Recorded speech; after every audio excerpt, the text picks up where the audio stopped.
complex to a 6-person crew 2 days from now, just 3 weeks after 2 Americans and a Russian returned to Earth from their mission. U.S. and Russian space officials and a large gathering of family and friends are here at the Cosmodrome for this midnight ride for Feustel, Arnold, and Artemyev. After launch and a few hours of rest, we'll fly back to Moscow and await the arrival of the crew at the station on Friday.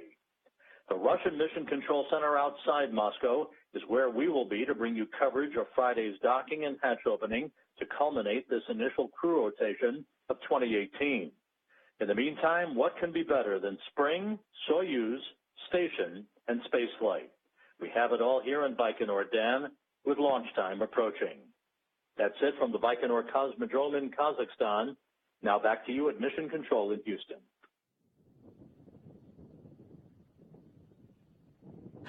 All right, well, back here in Mission Control Houston, we are under 10 minutes away from launch. We're 9 minutes, 23 seconds and counting. So now things will start to pick up in a couple of minutes. So why don't we take a few more Twitter questions. Again, if you have any, use that hashtag AskNASA. Why don't we go now to Stephen Lavelle, who asked, that's a long flight, what happened to the 6-hour transfers? Because they're going to be taking 2 days. So sometimes they're 6, so yours was 6, sometimes they're 2 days. Why do we tend to differ between the two? So we generally target that 6-hour rendezvous because it's the easiest on the crew. You get up there quickly and you start to work. To get that 6-hour rendezvous completed, it really takes perfect alignment of the space station and your launch vehicle. So it's an instantaneous launch window. The space station's got to be exactly located where it needs to be in its orbit, and you launch, and you're basically chasing down the space station very quickly. In some cases, maybe the space station had to do a debris avoidance maneuver a few weeks ago, and it changed that phasing of its orbit, or in this case, the launch slid by a few days about a month ago, and that just offset that chance for that 6-hour rendezvous. So we have to down mode to the 2-day rendezvous. And then I think on our next launch, we're back to 6 hours if everything holds.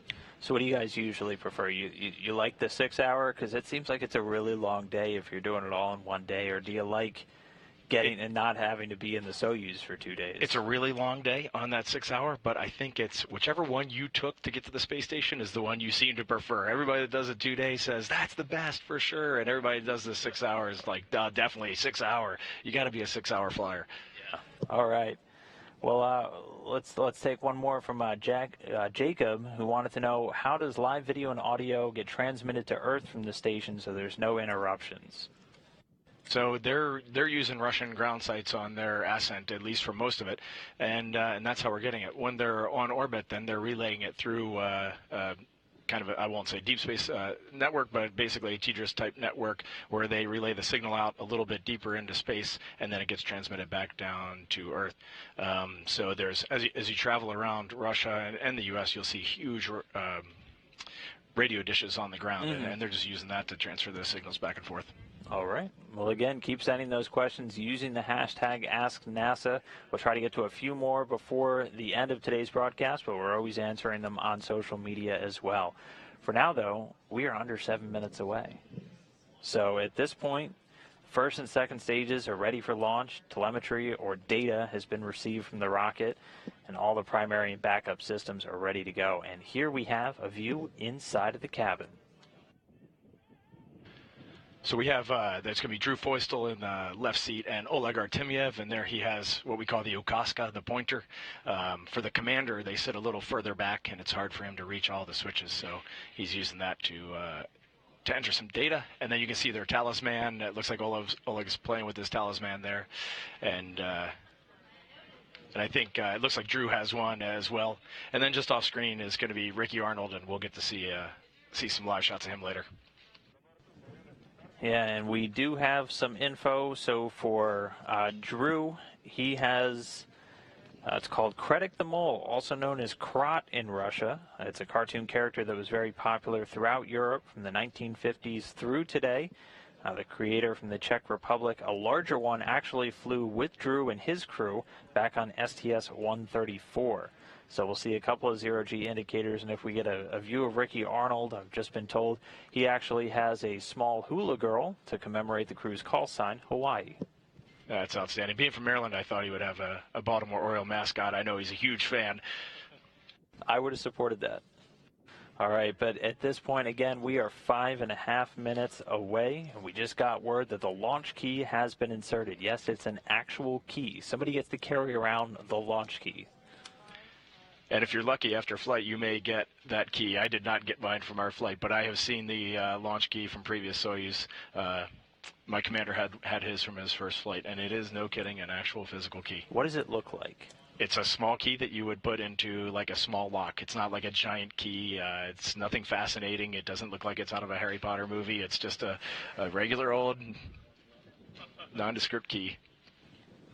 I feel like we could have so much more fun with that, like make it shaped like a rocket or something. All right, so at this point, 4 minutes, 45 seconds and counting. System's going to be switching over to onboard controls. Those cockpit displays being activated. We saw Oleg with his little pointer object that he's going to be using to help send commands throughout the Soyuz's flight to the International Space Station. And the helmet's closed, putting them on that suit oxygen. I think, as you said, it's already constantly circulating, and they can control the pressure with that little valve on their suits. And now the crew was sitting there. They have their visor down. They're pretty much ready for launch. Now they're just in wait mode. Like you said, the suit ventilation is running and keeping them cool. It's quite comfortable when you're in this mode. Your gloves are on, so now it's a little harder to turn the pages in your book. It looks actually like Oleg is using a tablet nowadays to review his flight data file, and that makes it a little bit easier. All right, and we just got the call. The fuel lines on the spacecraft or on the rocket are being purged with nitrogen. That helps to fireproof them, remove any of the excess vapors of that fuel and oxidizer that might be in the lines. 3.5 minutes away from launch.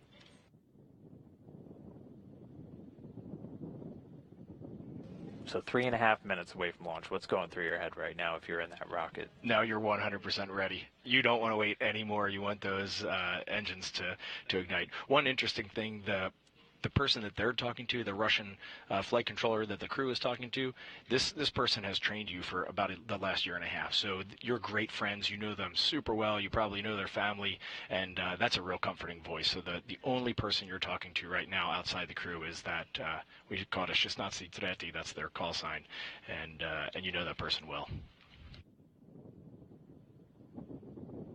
All right, we are coming up on 2 minutes and 45 seconds, getting the thumbs up, the little fist bump from the crew there. Looks like they're definitely ready to go. And so at this point, the booster tanks are being pressurized for flight. This just helps to optimize the flow of all of that fuel. Also actually helps add some structural support to the rocket itself. Again, everything looking good. It's a night launch, so things are about to light up very much so there on the steppe of Baikonur in Kazakhstan. Teams only about a mile away watching the launch from NASA and Roscosmos. We are coming up on 2 minutes.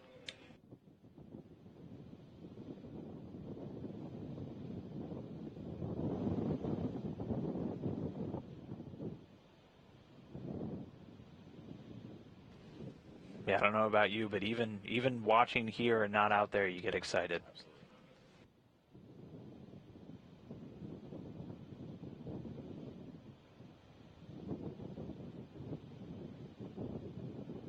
All right, 1 minute, 40 seconds away from launch. Everything continuing to count down.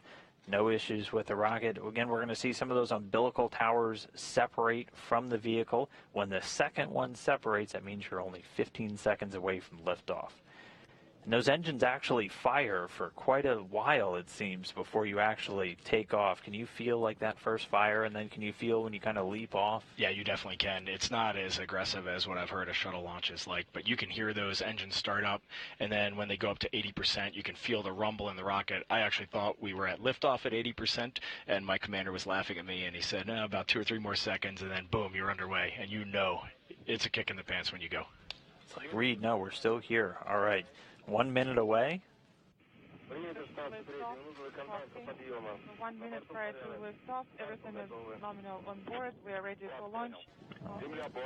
All right, still getting good calls. The vehicle now on internal power. There's that first umbilical separating away. Pretty soon we'll have auto sequence start. this point, the ground propellant feed, so all the fuel flow into the rocket, has cut off. We are under 30 seconds.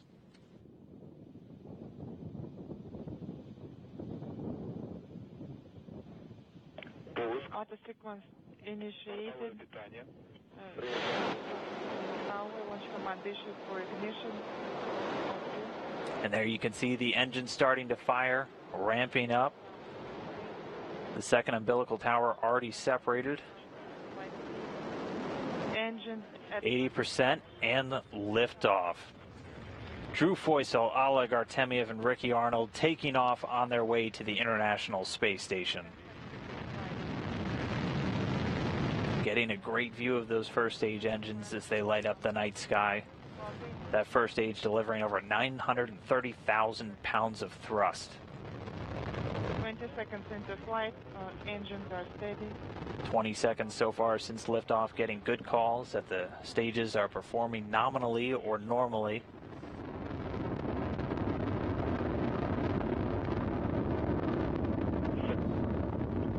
Looking very bright here on camera. I can tell you when you see these at night, it's like looking at the sun. It almost hurts your eyes, but you can't tear your eyes away from it. Board, and yes, we are seeing you on camera 1 screen.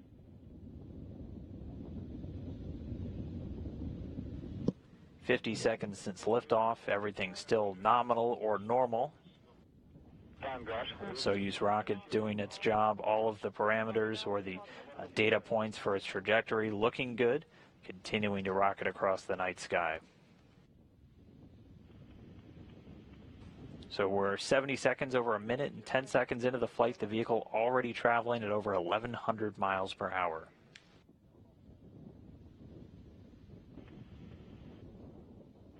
"90 seconds into flight. So again, this first stage going to continue firing until just before the 2-minute mark. First, we'll hear the escape tower being jettisoned.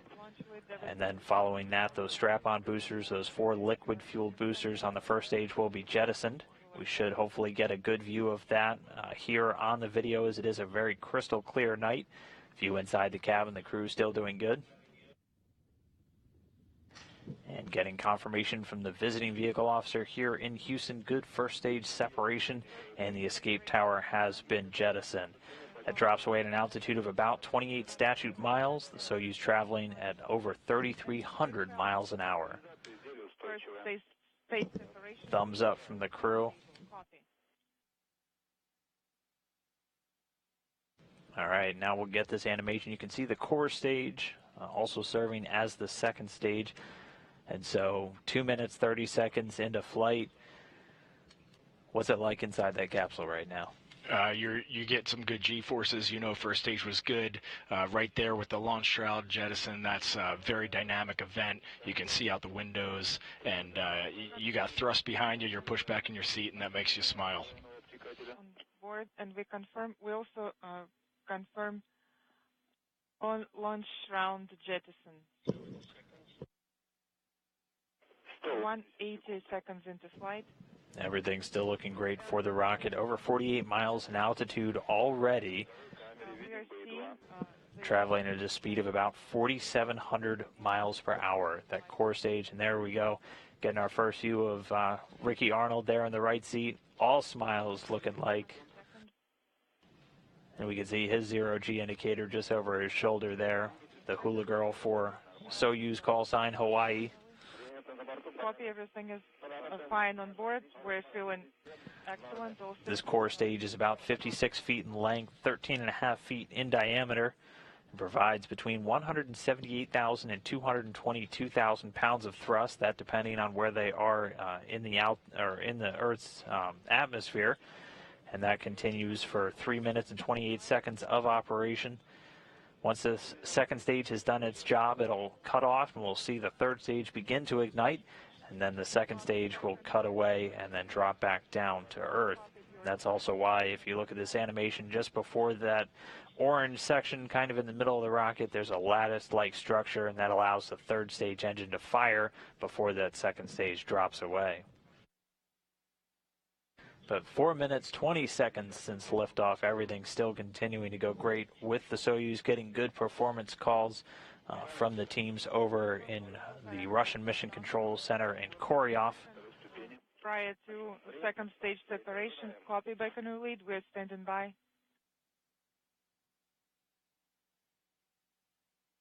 And so while they continue to fly uphill, I've always wanted to ask, when we get those in-cabin views, it almost looks boring for the crew in there. Like it almost looks like there's not a whole lot going on, but it's got to feel completely different when you're sitting in that seat. It feels completely different when you're in that seat. There is nothing boring about this phase of spaceflight at all. This is about as exciting as it comes. Landing is maybe a bit more interesting, but this is as exciting as it comes. Copy. All right, well, all the crew inside. Again, NASA astronauts Drew Feustel and Ricky Arnold and Oleg Artemyev, the Soyuz commander, there in the center seat. Over 5 minutes and 23 seconds into their flight. Keep an eye on all of those different talismans hanging over them. Once that third stage cuts off, you should see those start to float, and then that'll be kind of your first view of life in microgravity. Excellent, and in celebration mood. Copy. 340 seconds into flight. Copy. And combustion chamber pressure is nominal. Copy.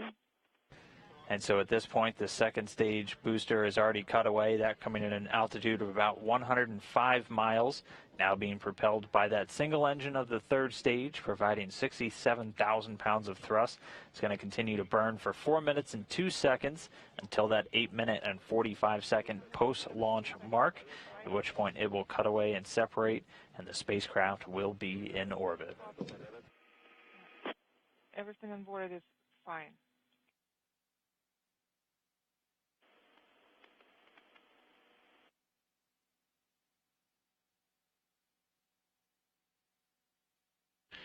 Dan, everybody's always asking what it feels like inside when you launch, and in the lower right of this schematic here, you can see it almost looks like a zigzag pattern there, a jigsaw pattern, but that's the G-load that the crew is feeling. That's what's pushing them back in their seats. So you can see first stage goes up to 4G, and then when first stage cuts out, there's that huge vertical drop-off, and then second stage builds up as the fuel weight reduces, and then there's another vertical drop-off, and now they're painting a new line on third stage, so they're not even at 2 times Earth's gravity right now, so they're just gently being pushed back in their seat, just enough to know that that engine is running. Nominal. Copy. Those are pretty quick drop-offs. They're instantaneous drop-offs, so you definitely feel those. Those are very dynamic phases of the ascent.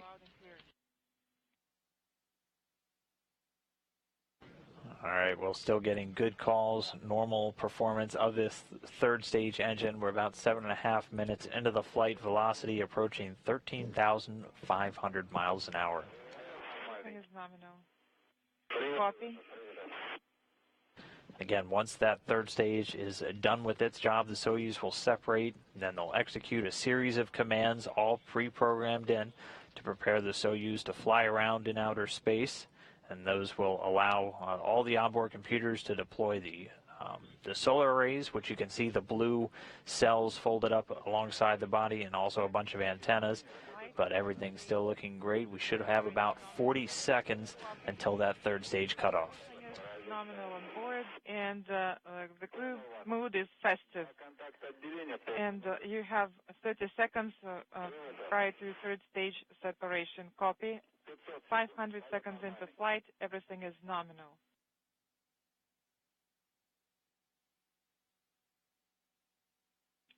.510 seconds into flight.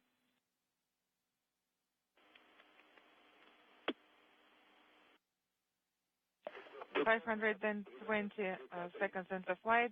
Please be prepared for GK3 command. We are ready. And there we see that bit of a jolt. You can see the talisman starting to float, and I think they're in outer space now. Welcome to low Earth orbit. Congratulations with the successful launch and insertion into orbit. Have an excellent flight. Good luck. And we have confirmation the third stage has shut down and separated.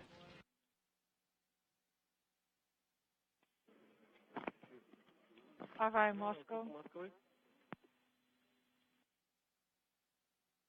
And getting confirmation from the visiting vehicle officer, all solar arrays and antennas have been deployed. So a healthy Soyuz spacecraft now in orbit.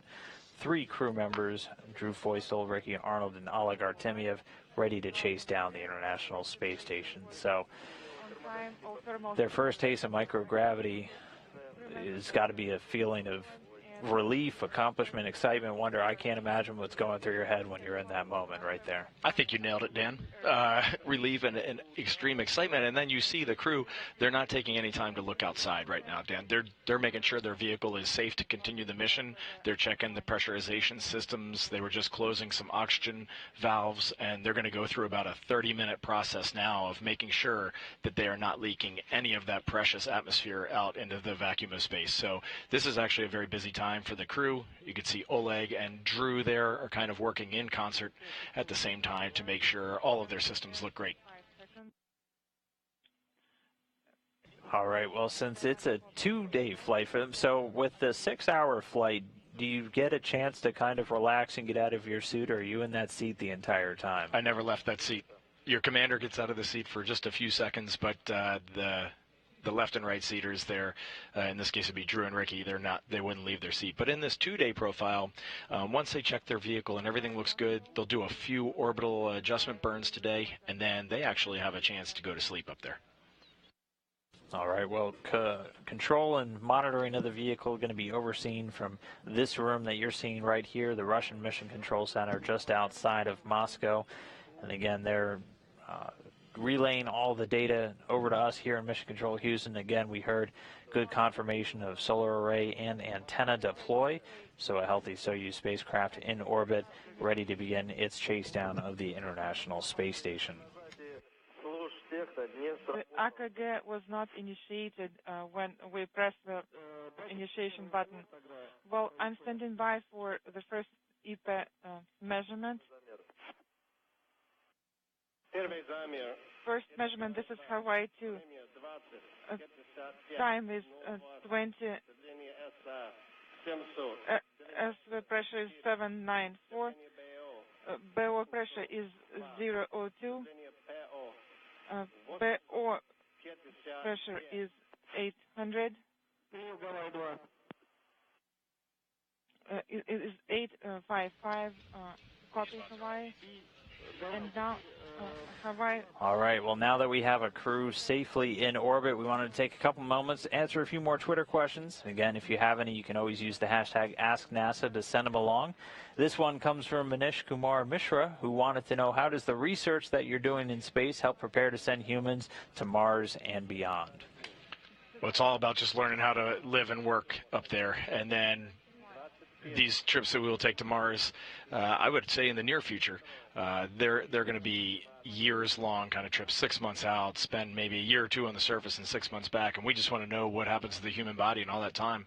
Radiation, your bones change, your muscle changes, your blood changes, your eyesight changes, your heart changes, everything changes. And so, everything changes. And then how do we build safer vehicles? What kind of materials do we use, et cetera, et cetera. So we're looking, every day we're looking at all of those things. Even just something as simple as the water that we drink. How do we recycle all of that water?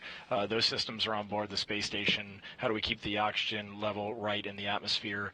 All of that we need to learn in low Earth orbit before we head out. And the space station's been up there for almost 20 years, and these things, they're really coming into focus. So we're really getting prepared to head out on a deeper space journey.